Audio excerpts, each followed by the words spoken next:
Bismillahirrahmanirrahim. Allahumma aftah alaina hikmataka wanshur alaina min khazaini rahmatika ya arhamar rahimin. Rabbi shrah li sadri wa yassir li amri wahlul 'uqdatam min lisani yafqahu qawli. Amin ya rabbal alamin.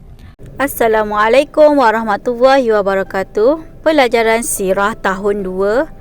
Okey, pada kali ini kita akan sambung tajuk sifat wajib bagi Nabi Muhammad SAW, iaitu meneladani atau mencontohi sifat fatanah Nabi Muhammad SAW. Okey, insya-Allah Ustazah harap anak-anak semua bersedia. Alright. Al-fatanah. Okey, fatanah bermaksud bijaksana ataupun kata lain berakal budi ataupun pandai. Okey, sifat fatanah ni merupakan sifat wajib bagi Nabi Muhammad SAW. Lawan fatanah ialah baladah. Al-baladatu. Lawan fatanah ialah al-baladatu. Okey, maksud al-baladatu ialah bodoh. Bijak lawannya bodoh.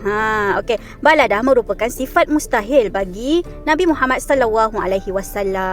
Nabi Muhammad SAW seorang yang bijaksana dalam kehidupan dan dalam dakwah baginda. Okey, Nabi Muhammad SAW sentiasa menggunakan kebijaksanaannya dalam kehidupan dan juga dalam dakwahnya. Okey, seterusnya kita pergi kepada bukti sifat fatanah Nabi Muhammad SAW. Okey, yang pertama, Nabi Muhammad SAW menyelesaikan perselisihan faham ketika peletakan Hajarul Aswad. Okey, yang mana pada ketika itu, kota Mekah dilanda banjir besar dan Kaabah mengalami kerosakan yang sangat teruk. Okey, selepas masyarakat Arab ni bergotong royong mengalami kerosakan yang sangat teruk. Okey, selepas masyarakat Arab ni bergotong royong membina semula Kaabah, berlaku satu perselisihan faham di antara pembesar-pembesar Arab mengenai apa? Mengenai siapa yang berhak meletakkan Hajarul Aswad ke tempat asal. Okey, pada masa tu Nabi Muhammad dilantik menjadi hakim bagi meleraikan perbalahan itu. Okey, apa yang Nabi Muhammad buat? Dengan kebijaksanaan Nabi Muhammad SAW, baginda membentangkan serban dan meletakkan Hajarul Aswad di tengah-tengah kain dan meminta semua pembesar-pembesar Arab memegang di setiap bucu kain tersebut dan mengangkatnya bersama-sama. Okey. Selepas itu Nabi Muhammad SAW mengangkat Hajarul Aswad dan letakkannya di tempat asal. Okey, semua pembesar-pembesar Arab berpuas hati dengan tindakan Nabi Muhammad SAW dan memuji kebijaksanaan baginda kerana dapat menyelesaikan perselisihan faham tersebut. Okey, yang kedua, Nabi Muhammad SAW menggunakan bukan jalan biasa masyarakat Arab ketika baginda berhijrah ke Madinah.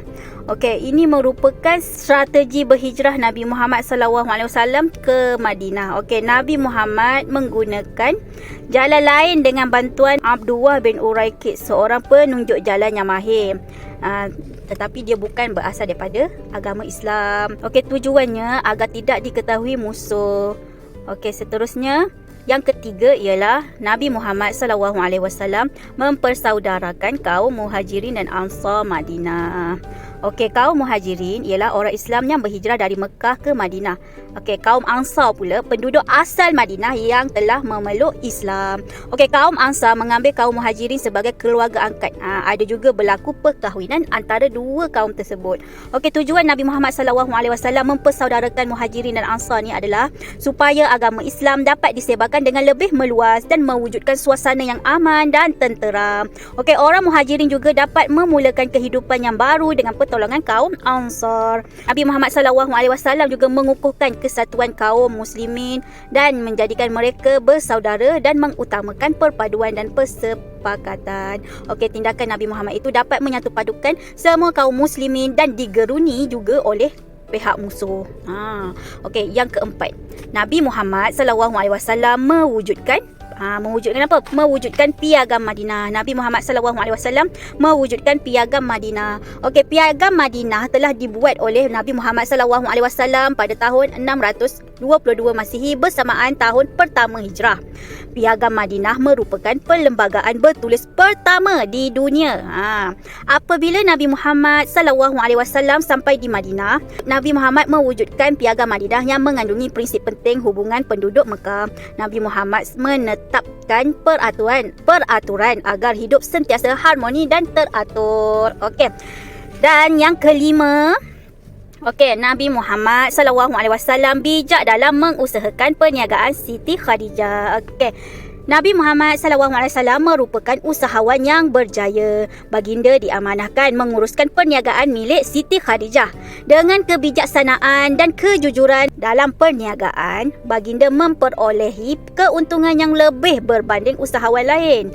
Kebijaksanaan Nabi Muhammad SAW mengamalkan nilai-nilai murni, berusaha gigih dan tekun untuk berjaya dalam setiap urusan merupakan rahsia kejayaan Nabi Muhammad SAW sebagai usahawan.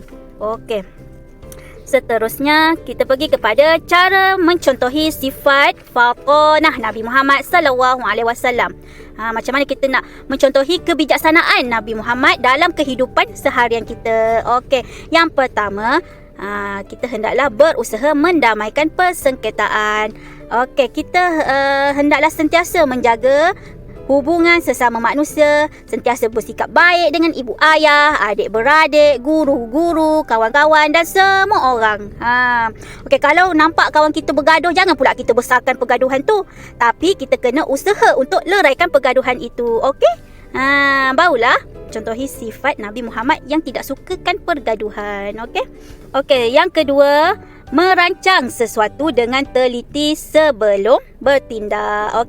Kita hendaklah sentiasa berfikir sebelum melakukan sesuatu perkara.